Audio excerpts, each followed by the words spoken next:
Hey everybody, it's Dave Dugdale, learningdslrvideo.com. So important cameras deserve long reviews, and this one is definitely no exception. This is going to be a long review. So if you want, you can definitely skip to the conclusion at the end, and I'll put a link there and just click on it and it'll take you all the way to the end and you can hear my final thoughts. But if you want, stick around for the whole review, and we got lots of tests and really cool stuff to show. So the headline for this camera is it does 4K video with a great price, and it does it in a nice small package. So first up, I gotta show you some footage, and the detail is just impressive. So as you're watching some of this footage, I wanna explain that I did this all in 1080 and not 4K because, well, I don't have a 4K monitor yet. And I'm also comparing a lot of my 5D footage along with it, and it's at 1080. I gotta say, this is the nicest DSLR I've ever shot video with. Well, it's actually not even a DSLR, it's actually a mirrorless camera. The GH4's got the best detailed image quality in its price range. I can say that because, well, I haven't used the A7S yet. You know, Canon, Nikon have nothing in this price range that can do 4K. It's got great features like focus peaking and zebras for video, and it's really helping me nail my exposure in camera a lot more consistently than I've done before. Now, since this is a mirrorless camera, you really don't need one of these, like a loop or a viewfinder that you attach to the back of your screen. I can't tell you how many times I've gone outside and it's like, oh, I didn't take it and I forgot it or something. And then I go back to look at my images because I hadn't used one of these, and my images are usually soft because I couldn't get the focus right because I couldn't see the back of the screen, or I didn't get the exposure right because, again, I couldn't see the screen very well outside. So I got to test out the GH4 for about 5 weeks, and I had to give it back a few days ago. It was just a loaner from B&H Photo. And what happened was, like, the day after I gave it back, I went shooting with Tom Antos. If you know who Tom is, got an awesome YouTube channel. And I was shooting some behind the scenes, and like one of the first things I did with my 5D Mark III is I held it up to my eye to shoot video. And I was like, I can't do it anymore because I got so used to being able to do that with the GH4. And it's so nice to be able to look through a nice sealed environment and be able to change things like white balance. For instance, you can like have your finger going through different white balance and seeing it real time in an isolated environment. It's just a wonderful thing, and not having to worry about carrying around one of these. I think the color on the GH4 looks great. I think the skin tones, I've had no problem. I remember when I played around with the Blackmagic pocket camera, and I think you guys know I'm not a professional colorist, but I really struggled trying to get skin tones right. But if you use like the natural picture style on the GH4, you really have no problems, you know, getting 5D Mark III-like skin tones with the GH4. Slow motion at 1080 is a wonderful thing, something we've never really had with the Canon cameras. Since I've got fast moving kids and I shoot handheld a lot, I must say I probably use slow motion maybe too much, maybe 20% of the time. It just makes everything look awesome.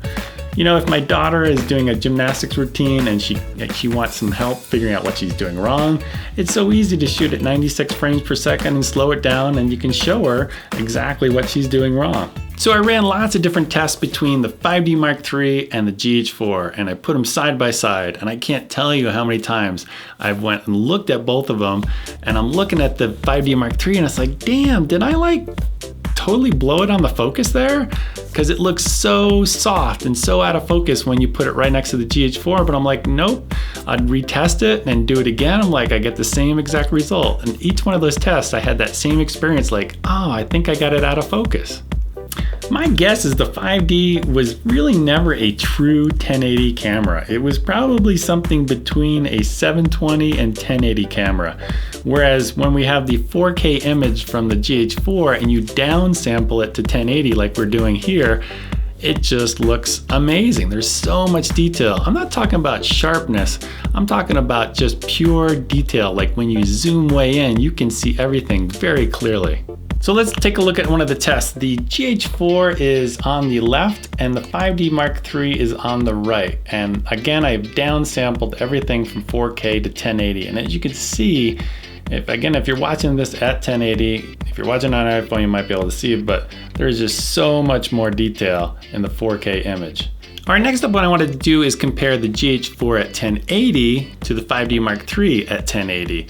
And as you can see here too, the GH4 is just blowing the doors off the 5D Mark III. Like I said, it always felt like the 5D Mark III was really soft, and I was wondering if I actually had it in focus. So in this next test, the GH4 4K on the left, GH4 1080 on the right. I wanted to see if there would be any sort of massive difference like I was seeing with the 5D Mark III, but it is different, but it's not that massively different. There's definitely more detail at 4K, down res to 1080, but it's not significant like the example we did with the 5D Mark III. All right, a couple more tests with the sheet music. On the left here, we have the 24 frames per second 4K, and we have 60 frames per second 1080. So when you're shooting in slow motion, you can see that the 60 frames per second is definitely a little bit softer. But when you go to the next test where I'm comparing 60 frames per second to 96 frames per second, you can see that 96 gets a lot softer. So when you're shooting slow motion with the GH4 and you want to keep as much detail as you can, you might not want to go above 60 frames per second. So I met up with James Drake from James Drake Films down in Denver, and we compared the GH4 to the Red Epic.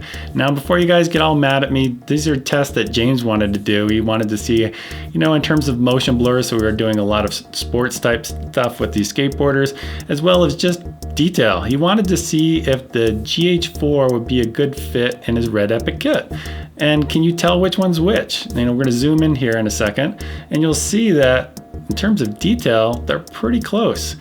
The GH4 is on the left, Red Epic at 5K is on the right. We've down-res these, like I said before, everything is being published here at 1080. And I wanna tell you guys the sharpness on these are exactly the same. James kind of likes to sharpen it in speed grade maybe about 2, and so I did those evenly for both cameras. I wasn't trying to make one more sharp than the other. And you can see in these buildings, man, the GH4 pretty much holds its own. And these trees, again, you know, how well it resolves. And again, we're not looking at dynamic range. I'm not looking at anything else. And I know the Red Epic shoots raw and all this other stuff, but we're just looking at detail. And it does pretty well. So we went back to a coffee shop and James took a look at the material and he was like, yeah, in terms of detail, this GH4 really holds its own quite well. All right, this next shot really changed the way I was thinking about my 5D Mark III. I want to show you something, and it really blew me away. And you might be saying, Dave, it just looks like a shot of a ball. But what I want you guys to do is look really closely up in the upper left-hand corner where the concrete has that kind of cut in it.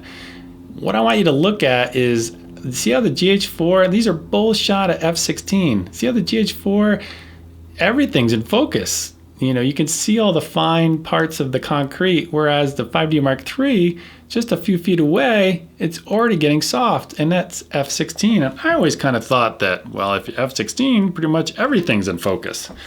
So we really need to start talking about sensor size at this point. So this red box here represents a 35mm full frame video, because I'm really looking at just the 16:9 aspect ratio. And then when we compare that, that's like my 5D Mark III, and we compare that to the sensor size of the Micro Four Thirds at 16:9, which is the GH4, you can see it's pretty much a lot smaller. In fact, you could fit 4 GH4 sensors on top of the 5D Mark III sensor. There's that much of a difference. But when we look at it in terms of how movies are shot, like in Hollywood, like on Red Epics and Arri Alexas and stuff like that, they're all Super 35 for the most part. And then you can see that the Micro Four Thirds is not that far off when you look at it from that standpoint. And for those that have like an APS-C sensor, a crop sensor, like a Canon Rebel or maybe a Nikon crop sensor, that's kind of what it looks like. It's very close to a Super 35. So basically what I want to tell you guys is, you know, the Micro Four Thirds, it's definitely smaller than a full frame sensor, but it's not that far off from Super 35 when you look at it this way. So going back to that ball example, and I was blown away how the 5D Mark III was already going soft just a few feet away from it at f16 when I kind of thought everything should be in focus at f16, but it's not full frame sensor. Well, let me show an example.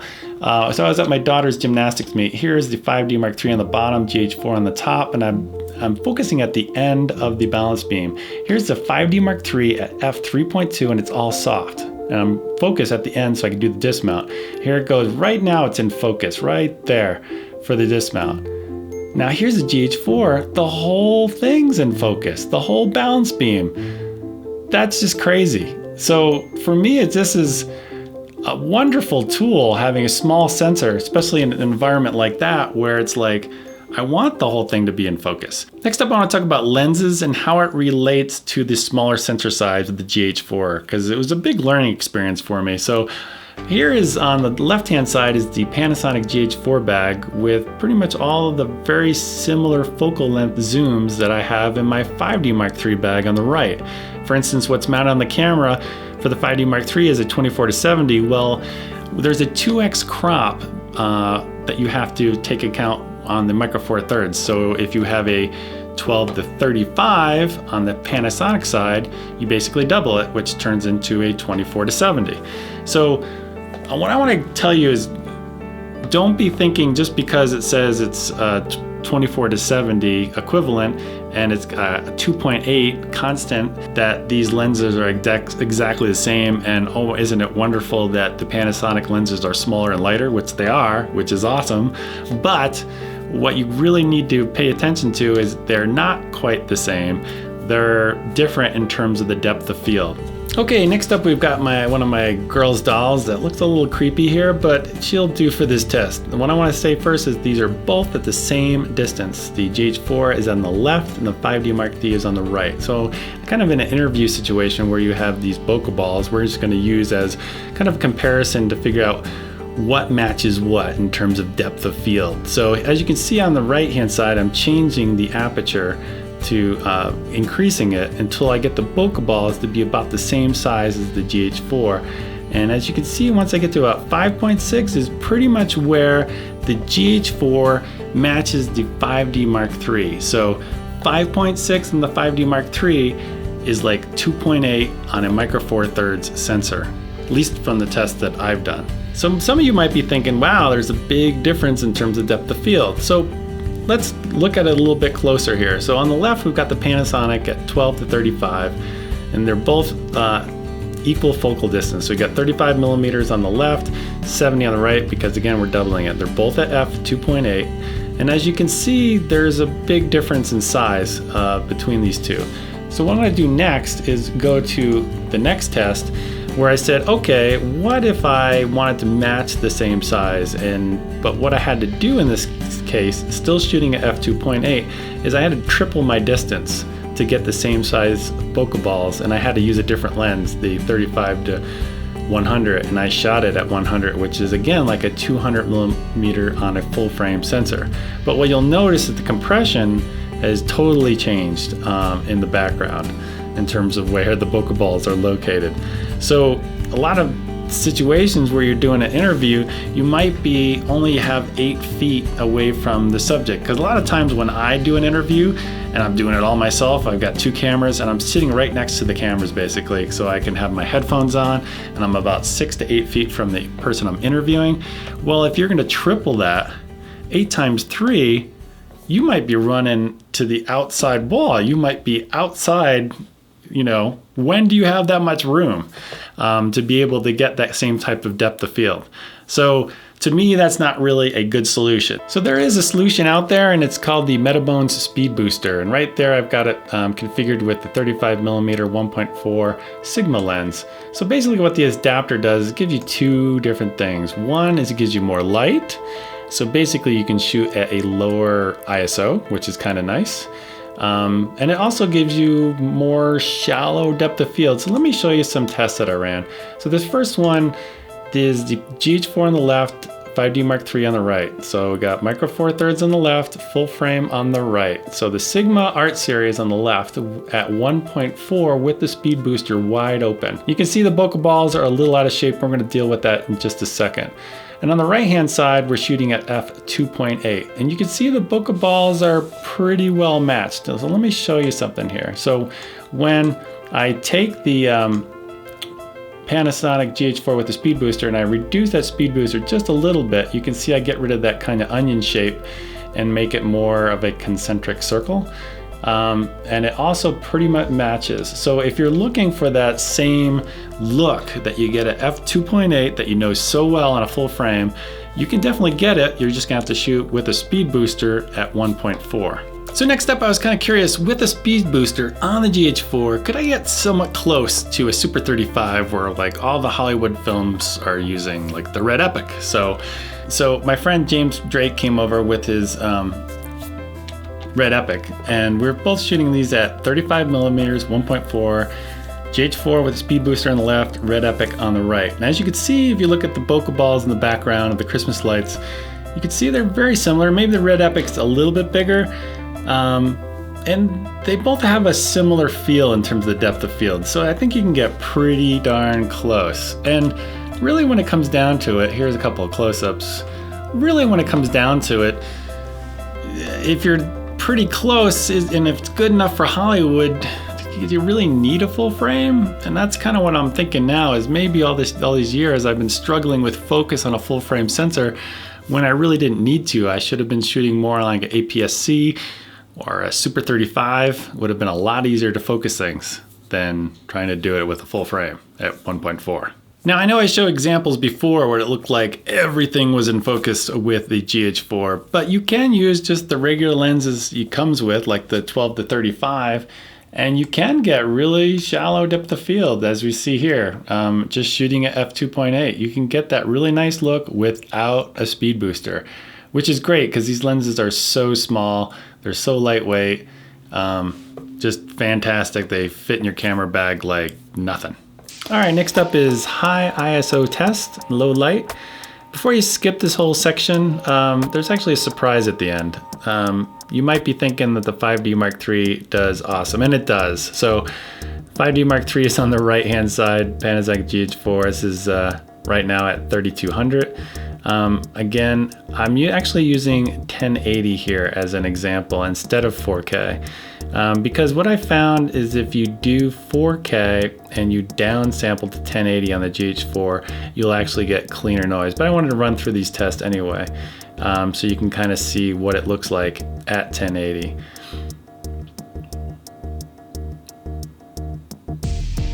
Now here I've switched to 4K on the GH4, and both of these are at ISO 6400. And as you can see, the clear winner is definitely the 5D Mark III, even when I'm shooting at 4K on the GH4. But the real surprise here comes at ISO 200, which is not a high ISO, I know, but when we zoom in, check this out. The GH4 is cleaner. I mean, a lot cleaner. And this is at 4K, remember, and I'm downsampling it to 1080. So all that noise structure basically gets smaller. And if you move your head around the monitor, you can definitely see it's a lot cleaner, which is just, I was really surprised by that. All right, one of the complaints I've heard is that you can't get really super wide shots with the GH4. And I used the 7-14, and I had really no problem getting some really nice wide shots. And I gotta say the 7-14 does really well in terms of distortion. I found it somewhat similar to my Tokina 16-28, which I really like on the full frame side. So the 17-14 works pretty darn well if you're looking for super wide shots on a micro four thirds sensor. So next up I want to talk about CineLikeD and the color orange. I am not a colorist or anything, so I might totally get this wrong, but when I was shooting with CineLikeD when I first got the camera, I was having problems with the color orange. As you can see here, the orange cone, their skin tones kind of had this orange feel, her orange dress. It just kind of stood out a little bit too much with the CineLikeD profile. you can color grade it. Here I color graded some CineLikeD. I thought it did a pretty good job. Again, I'm not a professional colorist, but I just had so much problems with it. So I started testing other things and shadow highlights and stuff like that. And as you can see, I went really far here on the right-hand side. And I pulled it back. So basically what I ended up doing is using the natural picture style rather than CineLikeD. So most of these tests that you've seen, I've shot with the natural picture style.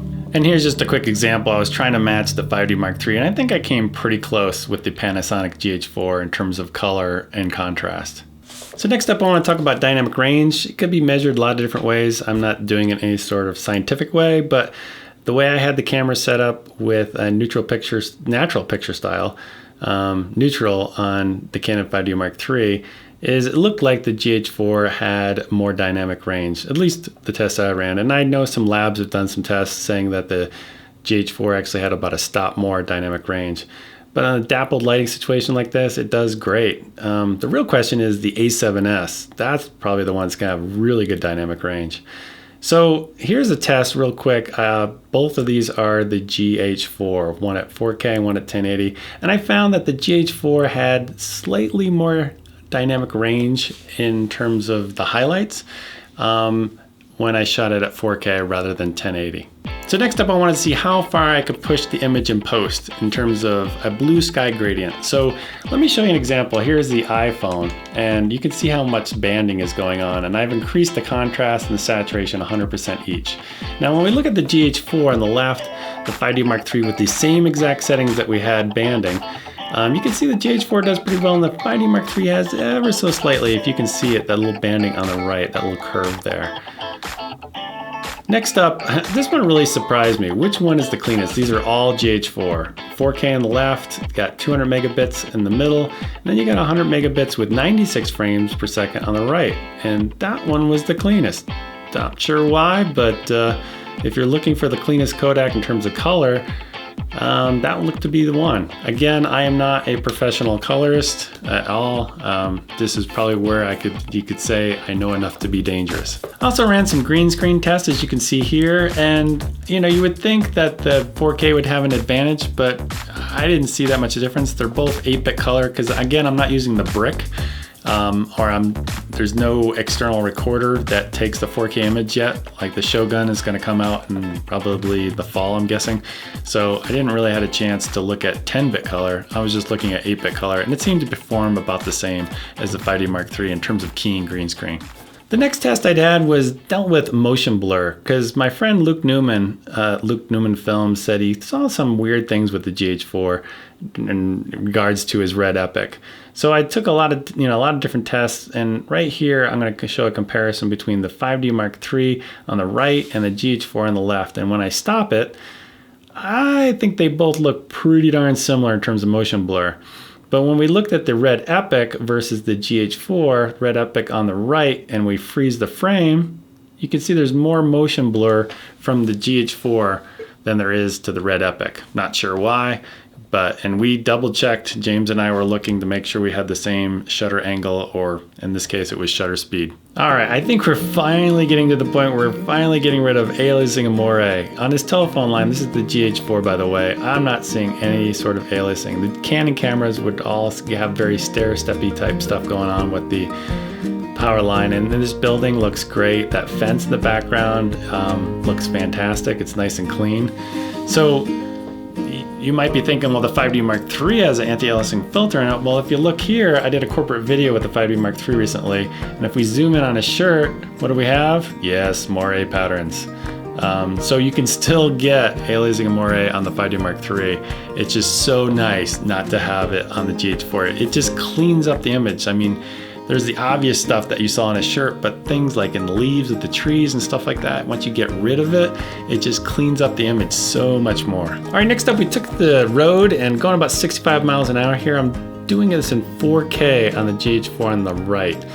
So when I go to freeze the frame here in a second, you'll see that the GH4 at 4K pretty similar to the 5D Mark III in this particular test at driving at 65 miles an hour, which is not something you do all the time.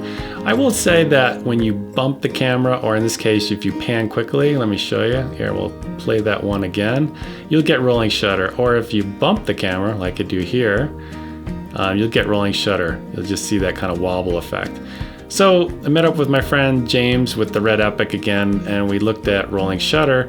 And as you can see, the Red Epic does much better, and it's shooting at 5K at this instance, and where the GH4 is shooting at 4K. It's just one of those things that you're gonna get on the camera only costs $1,700. So the GH4 I think is not doing too bad, but if you're doing a lot of sports action work, you might take it into consideration.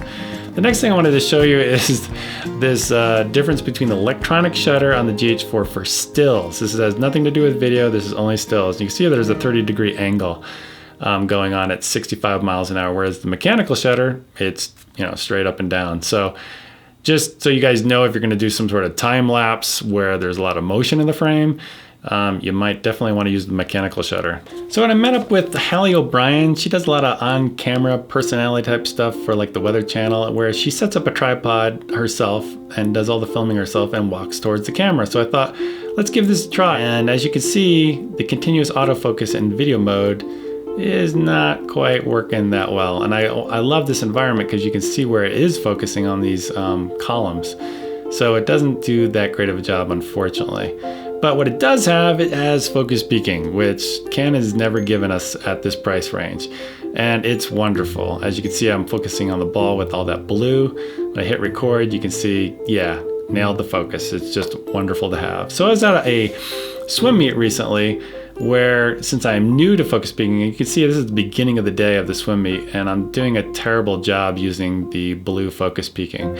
And it takes some practice, but by the end of the day, using focus peaking, as you can see here in the example, shooting at f2.8 with an ND filter, I was tracking her pretty well. So it does take some practice, but for you Canon people that have never had it before, like myself, wow, this is an awesome feature to have. One of the things Canon's never given us is a remote timer for time lapses built into the camera. Well, Panasonic has in this case, and it's great. And you can even preview what you've done after you've shot it, which is amazing. So another great feature to have. In terms of construction on this camera, you can see I took it out in the rain, and it said in the manual it'll take some light rain. It did great. It feels very much like just like a small 5D Mark III in terms of construction quality. It's a very sturdy camera, and it's got a flip out screen, which I guess you can use in the rain because it said it'll take some light rain like I've got here. So overall build quality, I really like it.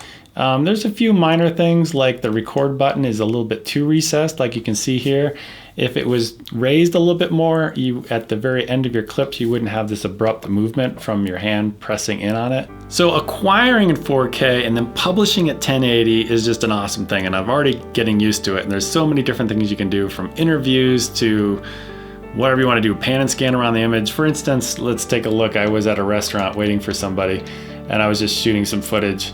And you can see, here's just 4K footage, and you say, well, what else could I do with it? Well, you could, move across like you're on a tripod with a fluid head, which I didn't have at the time. I was just resting it on the counter, and you get this great camera move. So there's a lot of different things you can do with it, and I'm already getting spoiled by it, because you could have an interview with somebody. Instead of having two cameras, you could kind of do it with one. You could punch in and go back out, and it's just a great, awesome tool to have, acquiring in 4K. All right, so I know I've been talking about video a lot. I just want to talk about stills for a minute, for those still shooters out there, if they're still watching at this point. So it's an awesome stills camera. It works great. It's not as good as the 5D Mark III, but it's awfully close. So one of the things that a lot of mirrorless cameras get slack for is focus speed.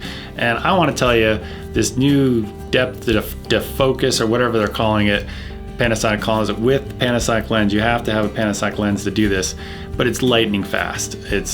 I think it's on par with my 5D Mark III in daylight, and even in low light. I turned off the autofocus assist lamp on the GH4, and I turned off all the lights in the room, very little light in the room, and I compared the 5D Mark III to the GH4, working my way around the room.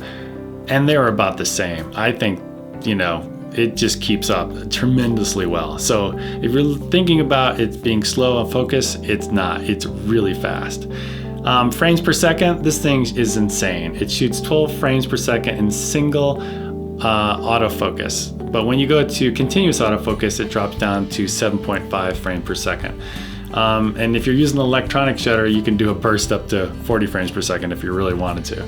It's got Wi-Fi, and I've used this before where instead of taking a picture with my iPhone and sending it to my wife, I could take a picture at a swim meet and then transfer it to my phone easily with the iPhone app and then email it the picture right off the camera, which is just awesome. And it's great for video too, because you don't need a cam ranger, and you can start and stop recording with the Wi-Fi app. The JPEGs, I think the JPEG quality is not that great, especially with people's hair. I noticed it was a bit brittle and artifacty, but when you look at the actual raw images, which I finally got to look at once Adobe launched the Adobe Labs, the actual raw converter, I guess you call it. Also, you've used the, I think it's called the Silky app that comes with the CD on the GH4. You can actually look at the raw images and they look much better, I think, than the JPEG images. So some of you that might be thinking, yeah, Dave, 4K is still overkill. Let me give you reasons to shoot in 4K rather than 1080. Number one is more detail. You get so much more detail. It's just a wonderful thing when you downsample to 1080. The second thing is you get less noise in the 4K image because your noise basically gets smaller and you see it less, which is awesome.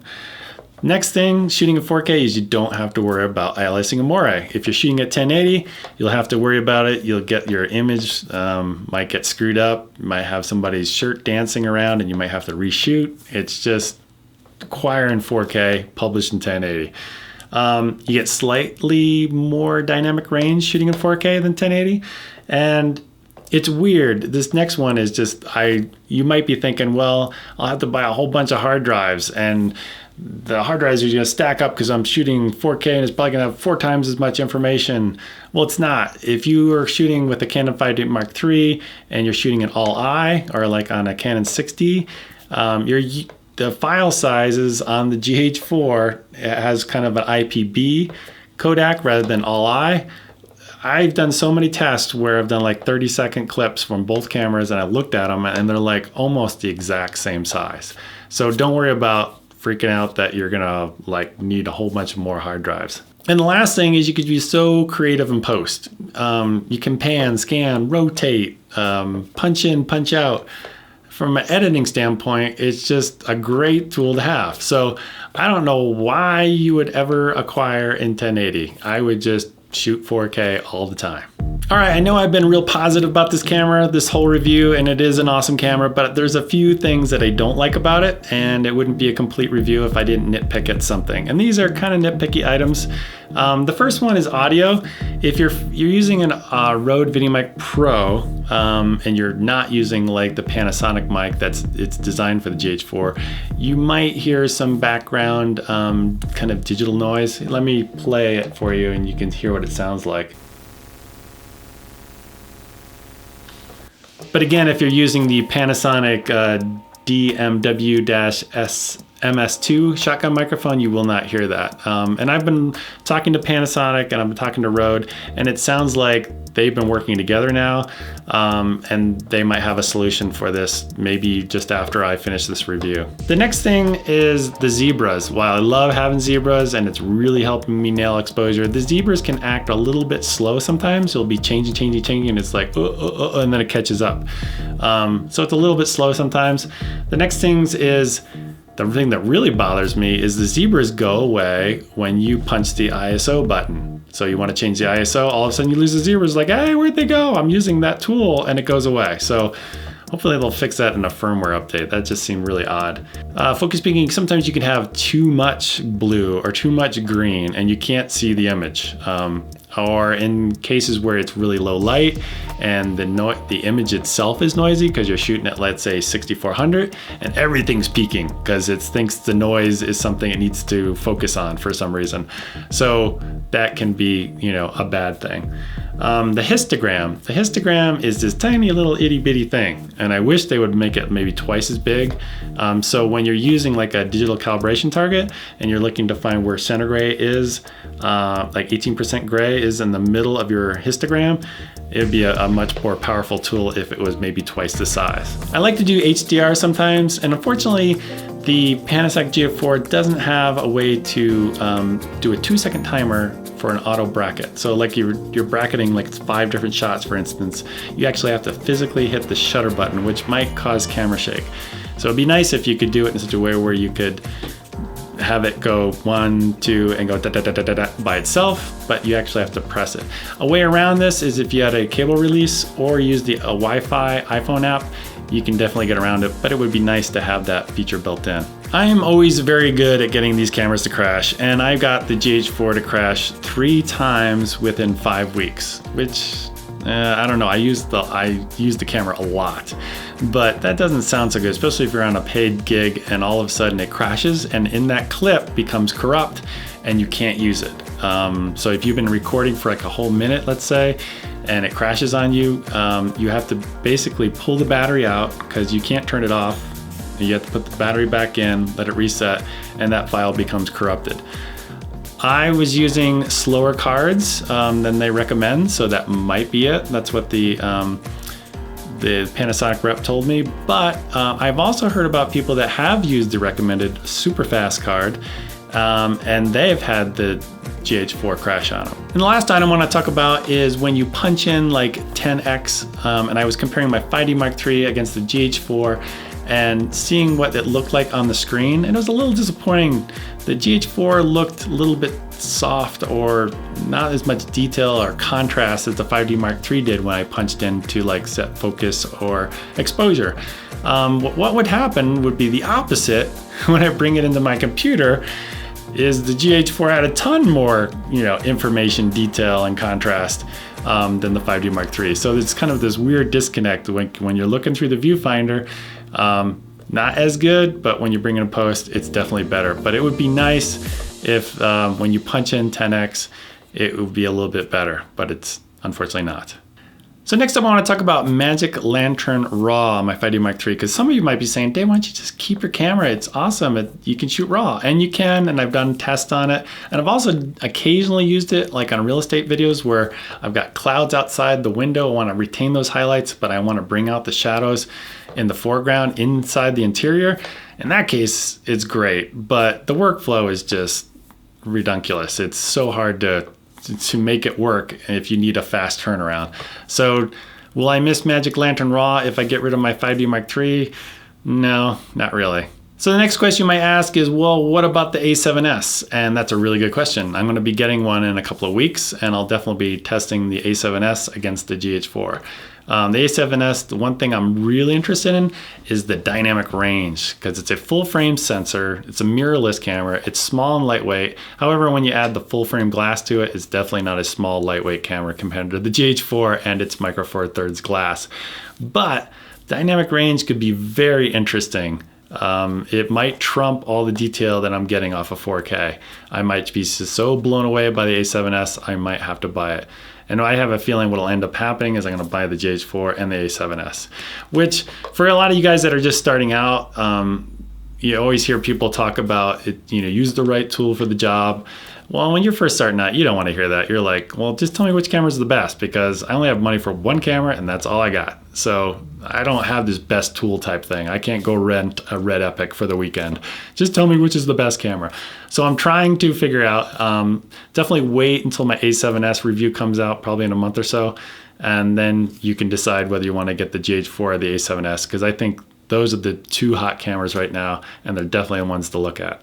So you might be asking, what about the Canon C100? Why don't I go that route? It's got built-in NDs, which I think is awesome, but it's kind of going the wrong direction. It's getting to be a bigger camera, and it's also like over $5,000, so it's like 3 times the cost of a GH4 body. So basically, the the C100, which a lot of people like, is it basically has a 4K sensor that downsamples it to 1080 in camera. So you don't have to do it in post.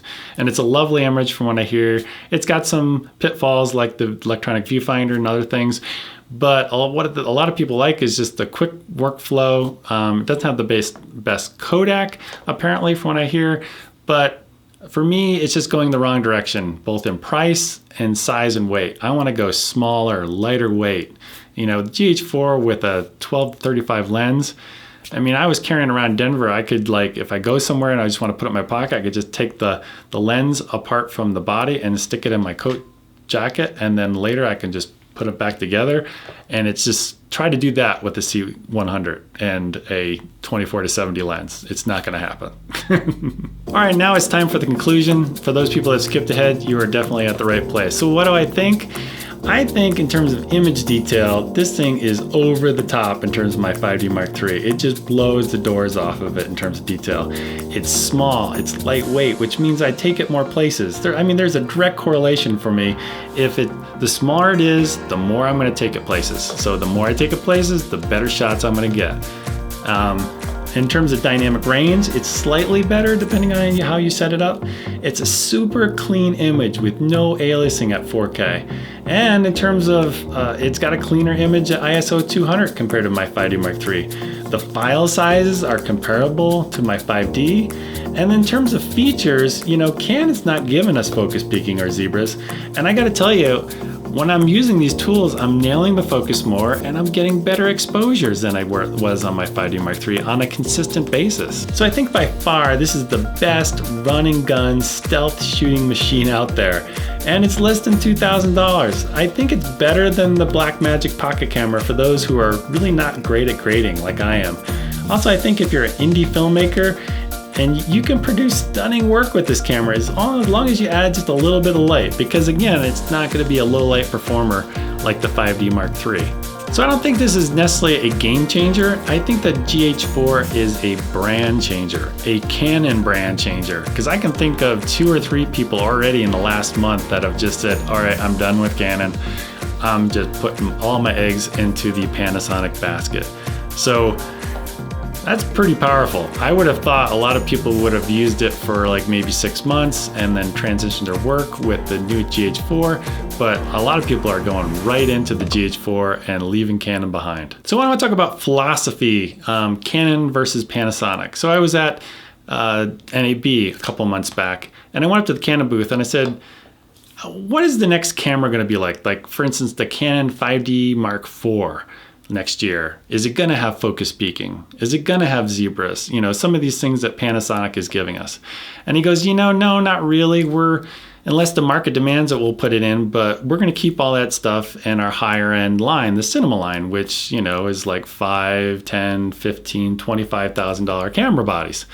The $3,000 and less camera bodies, like the 5D Mark III or, you know, the Rebel line, he goes, I don't think we're going to add it unless the market demands it.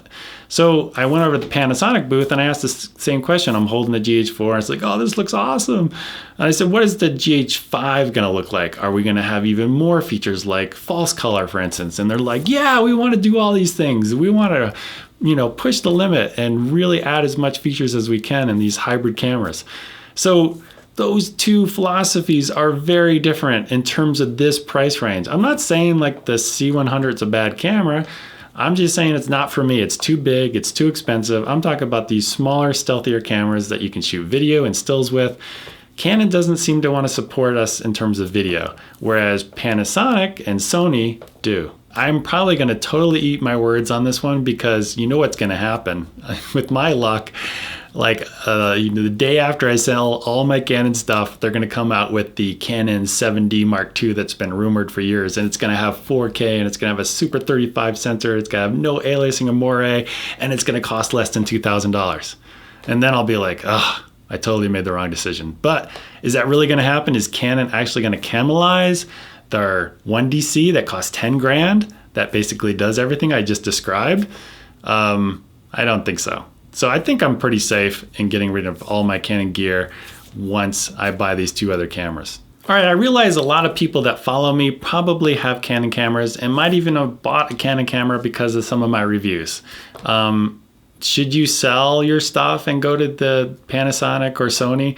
I'm not saying that. I'm just saying this is what meets my needs, and I will definitely do Canon reviews if they do come out with some exciting new cameras that really interest me. But in terms, like I said before, philosophy-wise, when I went up to that booth and I asked them, that one person said, no, we're not going to add new features for video. And for me, it was like, once he said that, I was like, I'm done. I'm done with Canon. And are you guys done with Canon? I'm not saying you guys should switch. I'm just saying, you know, for the tools that I'm looking for, the 4K, I love it. There's so many different things, a small, lightweight, stealth mode, the type of shooter that I am. That's the route I'm going. And last, I'd like to thank a few people real quick. Matthew Frazier from Panasonic. I would just like type a question and boom, I'd get an email back. And he had a technical support lead that was actually helping me as well. It was great because I was like running into problems with the Rode VideoMic Pro, and then he started, you know, interfacing with Rode, and they were getting things done, which was fantastic. And I've never had Canon do that kind of stuff before, which is mind blowing. And then I want to thank James Drake for helping me out, bringing his Red Epic and testing. And I want to thank Caleb Pike as well, because, you know, he was doing his review at the same time, and he was using different lenses, so we're kind of sharing notes.